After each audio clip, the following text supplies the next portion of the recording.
আজমির শরীফ জিয়ারতে যাচ্ছে বাসে করে। আপনাদের হয় কথা বলছেন না কেন? বাসে করে আজমির শরীফ যাচ্ছে ছেলে মেয়ে, ছি ছি কত বড় গুনাহ করছে দেখেন। এক নম্বর, মহিলাদের জিয়ারত করার কথা নিষেধ আছে, এক নম্বর। আর দ্বিতীয় নম্বর, শোনেন, এই যে আজমির শরীফ যাচ্ছে কত দিনের জন্য? কথা বলছেন না কেন? হ্যাঁ, 15 দিন 20 দিন যাচ্ছে। ফুরফুরা শরীফ, হিজরি শরীফ, অমুক শরীফ, তমুক শরীফ করতে করতে আজমির শরীফ, আবার ঘরে আস্তে আস্তে মিনিমাম 15 থেকে 20। আচ্ছা, একটা বাসে ভালো করে বুঝবেন, একটা বাসে কতগুলো সিট থাকে? 60টা। এই 60টা সিটের মধ্যে যত কমই হোক কটা মহিলা থাকে? কটা মহিলা থাকে বলেন? 20টা মহিলা থাকে। আমার ভাই যেটা বলছিলাম, আপনাদের অসুবিধা হচ্ছে নাকি গো? হ্যাঁ, অসুবিধা হয় বলেন, আমি তাহলে রাস্তা পাল্টে দেবো। অসুবিধা হচ্ছে না? যে কথা বলছিলাম, কি বলছিলাম মনে আছে? কি বলছিলাম বলুন দেখি। যে হ্যাঁ, তাহলে একটা বাসে 60টা সিট থাকে, বুঝবেন? 60টার মধ্যে যত কম হোক 20টা মহিলা যায়। আচ্ছা বলুন তো, প্রত্যেকটা মহিলা মাসলা শেখার জন্য কোনো লজ্জা দরকার নেই। প্রত্যেকটা মহিলার প্রতি মাসে একটা ব্যাপার থাকে না? থাকে না? থাকে। আচ্ছা বলে দেখি, 20 দিনের জন্য যাচ্ছে, সবাই তো এক ডেট, এক তারিখ হয় না, এদিক ওদিক হয়। এই যে 20টা মহিলার মধ্যে না, যদি কোনো 20টা মহিলার মধ্যে যদি কোনো একটা মহিলার ওই দুর্ঘটনা ঘটতে পারে না, স্বাভাবিক পারতেই পারে, বলে এই যে 18 দিন 20 দিনের জন্য যে আজমির শরীফ নিয়ে যাচ্ছে, আর ওই দুর্ঘটনা যদি ঘটে, আল্লাহর জমিনে আপনি নাবাক অবস্থায় নিয়ে ঘোরাচ্ছেন, খোদার কাছে ধরা পড়তে হবে না? এমনিতে মহিলাদের জিয়ারতের কথা মানা আছে, তারপর আপনাকে কোন লজ্জা নিয়ে যাচ্ছেন আপনার মাটাকে, আপনার বউটাকে, আপনার মেয়েটাকে এই অবস্থায়? খারাপ নেবেন না, নিজেকে পরিবর্তন করে নেন, দেখবেন সমাজ পরিবর্তন হবে। কথা ঠিক না? কেউ কাউকে বলতে হবে না, যে যার নিজেকে পরিবর্তন করে। ও আমার ভাইজানেরা, জওয়ানেরা, ভুল বুঝবেন না, খারাপ নেবেন না। আমি যদি একটা একটা করে আপনাদের ঘরে এইভাবে বলতে থাকি, দেখা যাবে আমরা সব কম বেশি রাসূলুল্লাহকে অস্বীকার করেনওয়ালা বসে আছি। কথা ঠিক না বেটি?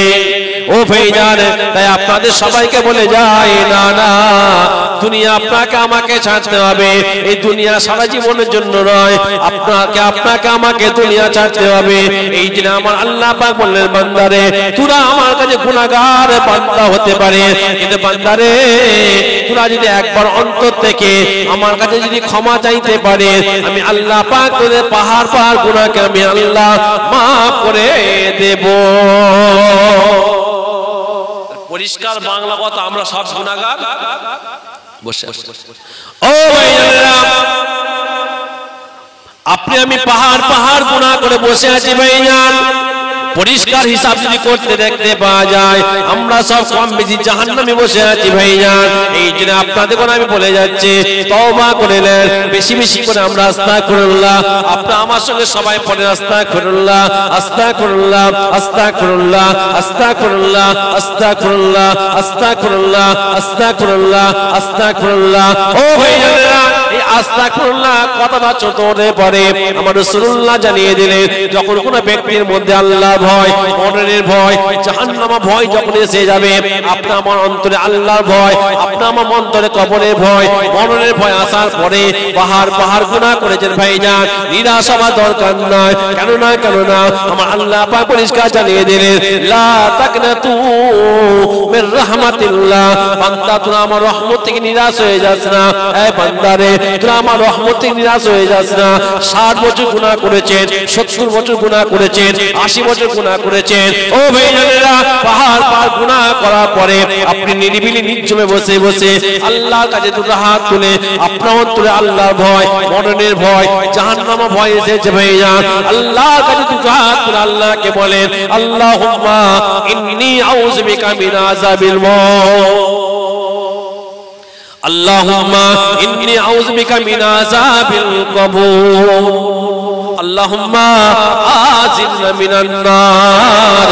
ভাইজান বিশ্বাস করেন, আপনি যখন আল্লাহর কাছে দোয়া চাইতে লাগবেন, আপনি আরবিতে দোয়া চাইতে পারছেন না, আল্লাহর কাছে আপনি বাংলাতে চান, আল্লাহ বা মরণে আযাব সহ্য করতে পারবো না, আল্লাহ কবরে আযাব সহ্য করতে পারবো না, আল্লাহ জাহান্নামের আগুন সহ্য করতে পারবো না, কিতাবে পাওয়া যায় আল্লাহ দরবারে দুটো হাত তুলে আপনি যদি এক ফোঁটা চোখের পানি ফেলতে পারেন, আমার রাসূলুল্লাহ বলেন আপনি তওবার মধ্যে তওবা করতে পারেন। কেমন তওবা করবেন? বিসমিল্লাহির রহমানির রহিম, ইয়া আইয়ুহাল্লাযীনা আমানু তুবু ইলাল্লাহি তাওবাতান নাসুহা। কিতাবে পাওয়া যায় আপনি তওবার মধ্যে তওবা করতে পারেন।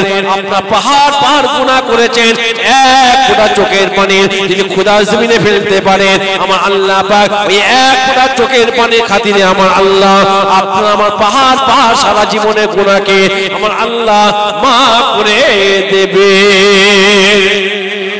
একটু জেনে বলা যাবে না? ও ভাইজানেরা, কিন্তু বড় দুঃখ কি লাগে জানেন? আমরা সবাই গুনাহগার গুনাহগার গুনাহগার, কিন্তু গুনাহকে গুনাহ মনে করি না। কিন্তু দেখেন আপনার আমার এলাকায় যখন কোনো ব্যক্তি মারা যায়, মা মারা গেলে আমরা কাঁদি, মা বা বাপ মারা গেলে কাঁদি, ভাই মারা গেলে কাঁদি, বোন মারা গেলে কাঁদি, পাড়া প্রতিবেশী মারা গেলে কাঁদি হয়ে যান। কিন্তু এই চোখের পানি আপনাকে নাজাত দেবে না, দেবে না, দেবে না।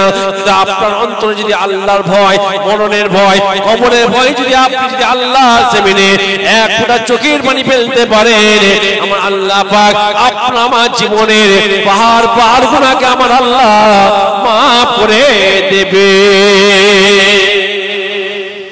ওই চোখের পানি নাজাত দেবে না। মা মারা গেছে কাঁদছে, বাপ মারা গেলে চোখের পানি ফেলছে, কিন্তু এক ফোঁটা যদি আল্লাহর ভয়, মরণের ভয়ে, কবরের ভয় যদি এক ফোঁটা চোখের পানি ফেলতে পারে, বিশ্বাস করেন আমার আল্লাহ পাক আমাদের কত সম্মান দিয়েছে জানেন? আল্লাহ পাক আমাদের ঘরে আখির জামানার নবীর উম্মত করে পাঠিয়েছে। আল্লাহ আমাদের সম্মান এত দিয়েছেন, আমরা যতক্ষণ না নবী পাকের ওসিলায় আমরা যতক্ষণ না জান্নাতে না যাব, অন্যান্য নবীদের ঘরে, অন্যান্য নবীর উম্মতদের ঘরে আল্লাহ জান্নাত দেবে না। জোরে বলা যাবে না? একটু জোরে বলে। একটা ছোট্ট একটা ওয়াকিয়া বলি শোনেন। হযরত মুসা নবী নাম শুনেছেন? আপনার কাছে ঘুম ধরছে বুঝতে পারছি, হ্যাঁ? নারে তাকবীর। এতগুলো মানুষ পিছনগুলো সব কি ঘুমোচ্ছে নাকি বুঝতে পারছি না। আপনারা তো বাউন্ডারির বাইরে চলে গেছে।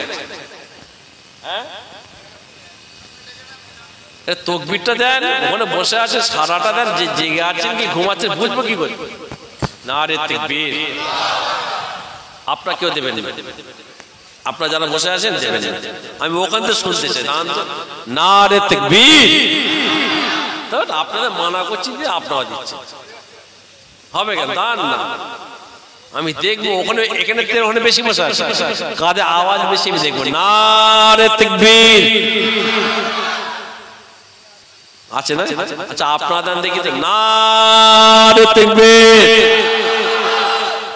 কাঁধে বেশি হলো আমাদের নয়? আচ্ছা ও সামনে, ঠিক আছে এবার সবাই মিলে দেন নারে তাকবীর। সিলসিলায়ে মুজাদ্দিদে জামা, সিলসিলায়ে মুজাদ্দিদে জামা, হিজবুল্লাহ, হিজবুল্লাহ, নারে তাকবীর। দোষে পড়েন আল্লাহুম্মা।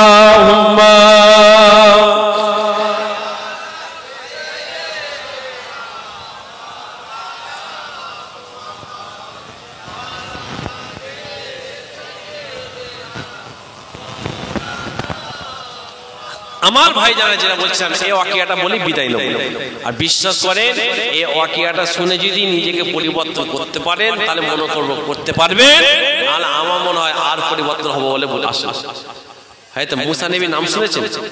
হয়তো মুসা নবী আমার আল্লাহ পাকের একজন আদরের নবী ছিলেন।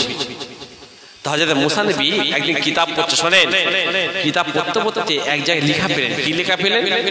যে আমার আল্লাহ পাক এমন এক নবীকে পৃথিবীতে পাঠাবে, শুনবেন, এমন এক নবীকে পৃথিবীতে পাঠাবেন যে নবীর উম্মতেরা যতক্ষণ না দয়ায় জান্নাতে না যাবে, অন্যান্য নবীদের ঘরে, অন্যান্য নবীর উম্মতদের ঘরে আল্লাহ জান্নাত দেবে না। যদি বলা যাবে না, কিতাবটা বন্ধ করলেন, কিতাবটা বন্ধ করে মুসা নবীর সাথে আল্লাহর কি হতো সবসময় কথা হতো। এই যে মুসা কালিমুল্লাহ বলা হয়, কিতাবটা বন্ধ করে আল্লাহকে বলছে আল্লাহ এই সুযোগটা আপনি আমার উম্মতদের করে দেন। তখন আমার আল্লাহ বলছে এ মুসা ওটা তোমার উম্মতদের জন্য নয়, আমি আল্লাহ পাক খালি স্পেশাল করে আখির জামানার নবীর উম্মতদের জন্যই করেছি। মুসা নবী যখন আল্লাহ পাক এই কথা বলেছে আর কোনো কথা চলবে? মুসা নবী আবার কিতাব পড়ছে, আবার এক জায়গায় লিখা পেলেন, কি লিখা পেলেন যে আমার আল্লাহ পাক পৃথিবীতে এমন এক নবীর উম্মতকে ঘরে পাঠাবে যে নবীর উম্মতেরা আল্লাহর কাছে কুলুসিয়াত মন থেকে যা চাইবে আল্লাহ তাই দেবে। মুসা নবী কিতাবটা বন্ধ করে আল্লাহকে বলছে আল্লাহ তাহলে এই সুযোগটা আমার উম্মতকে করে দেন। তখন আমার আল্লাহ পাক হযরত মুসা নবীকে বলছে এ মুসা এটাও তোমার উম্মতদের জন্য নয়, ওটাও আমি আল্লাহ পাক আমার আখির জামানার নবীর উম্মতদের জন্যই করেছি। মুসা নবী আর কিছু বললেন না, অনেক লম্বা চওড়া। মুসা নবী কিতাবটা বন্ধ করলেন, কিতাবটা বন্ধ করে আল্লাহকে বলছে আল্লাহ একটা কথা বলবো? আল্লাহ বলছে হ্যাঁ বলো, কি বলবেন? বলছে আল্লাহ আমার তো অনেক উম্মত। আল্লাহ বলছে হ্যাঁ। বলছে আমার যত উম্মত আছে সমস্ত উম্মতদের মধ্যে থেকে সবথেকে নিকৃষ্ট গুনাহগারকে আমি একবার দেখতে চাই। এখানে আমরা এতগুলো ভাই বসে আছি তো, আমরা সবাই তো গুনাহগার, কিন্তু কে বেশি গুনাহগার কে বলতে পারবো? বলতে পারবো না। এখন যদি তাকে আল্লাহ পাক হালকা করে শুনতে ফাঁসে হ্যান্ডটা বসিয়ে দেয় কেমন হবে? আবার যদি আমার মতো মনি সাহেব হয় তাহলে বলবো কি জিনিস ছিল দেখ। হ্যাঁ কি না যে এই কথাটা লাস্টে বলবো, ঈমান লুটার চক্রান্ত চলছে বিশাল একটা। নবীর সাথে যদি গুস্তাখি হয় কোন রকম ভাবে খোদার কসম বলছি ধ্বংস ধ্বংস ধ্বংস। কথা ঠিক না? কারণ আপনি নামাজ একটা পড়লেন নে আল্লাহর কাছে ক্ষমা চাইবেন আল্লাহ মাফ করে দেবে, রোজা একটা রাখলেন নে আল্লাহর কাছে ক্ষমা চাইবেন আল্লাহ আপনাকে ক্ষমা করে দেবে। রাসূলুল্লাহর সাথে গুস্তাখি কোন রকম ভাবে এমন যদি যায় তাহলে জাহান্নামে কাঠ হতে হবে। কথা ঠিক না? মুসা নবী কিতাবটা বন্ধ করে দিয়ে আল্লাহকে বলছে আল্লাহ একটা কথা বলবো? আল্লাহ বলছে হ্যাঁ বলো। বলছে আল্লাহ আমার যত উম্মত আছে সবথেকে নিকৃষ্ট গুনাহগারকে আমি দেখ। আল্লাহ বলছে মুসা যাও ওই তুর পাহাড়ের কাছে তুমি বসো, তুর পাহাড়ের কাছে তুমি যে বসো, প্রথম সকালে তুমি যাকে দেখতে পাবে সেই সবথেকে বড় নিকৃষ্ট গুনাহগার, সবথেকে নিকৃষ্ট। হযরত মুসা নবী একদম সকালে হবার আগে চলে গেছে সেই তুর পাহাড়ের কাছে বসে আছে, দেখবো কোন ব্যক্তি এদিকে যায়। আল্লাহ তো বলেছে প্রথম যে পাবে যাকে দেখতে হবে সেই গুনাহগার। তো মুসা নবী অপেক্ষা করতে করতে করতে করতে এমন সময় দেখছে একটা ব্যক্তি, কিতাবে এসেছে ছেলেটার বয়স 8 থেকে 9 বছর বয়স, একটা বাচ্চা ছেলে হাত ধরে রাস্তা দিয়ে হেঁটে হেঁটে চলে যাচ্ছে। মুসা নবী তখন দেখে বুঝতে পেরেছে এই সবচেয়ে বড় গুনাহগার, এই শব্দ বড় গুনাহগার। মুসা নবীর মনটা খারাপ হয়ে গেছে যে কত গুনাহ করেছে, কত গুনাহ করেছে। মুসা নবী মুসা নবীর মনটা খারাপ হয়ে গেছে। আল্লাহ এবার মুসা নবীকে বলছে কি ব্যাপার, তোমার মন খারাপ কেন? তুমি তো একটা আমার আদর আমার নবী, কি ব্যাপার মন খারাপ কেন? এই তাকে মুসা বলছে আল্লাহ আমার সবথেকে নিকৃষ্ট গুনাহগারকে উম্মতকে দেখলাম, আল্লাহ সবথেকে উৎকৃষ্টকে একবার দেখতে চাই, ভালো আমার উম্মতটাকে দেখতে চাই। আল্লাহ বলছে ওইখানে বসো, ওইখানে বসো, সন্ধ্যার সময় তুমি যাকে দেখবে সেই সবচেয়ে উৎকৃষ্ট ভালো। তো মুসা আলাইহিস সালাম অপেক্ষা করছে অপেক্ষা করছে অপেক্ষা করছে, আল ইন্তেজারু আসাদ মিনাল মাউত, অপেক্ষা হচ্ছে মওতের সমতুল্য।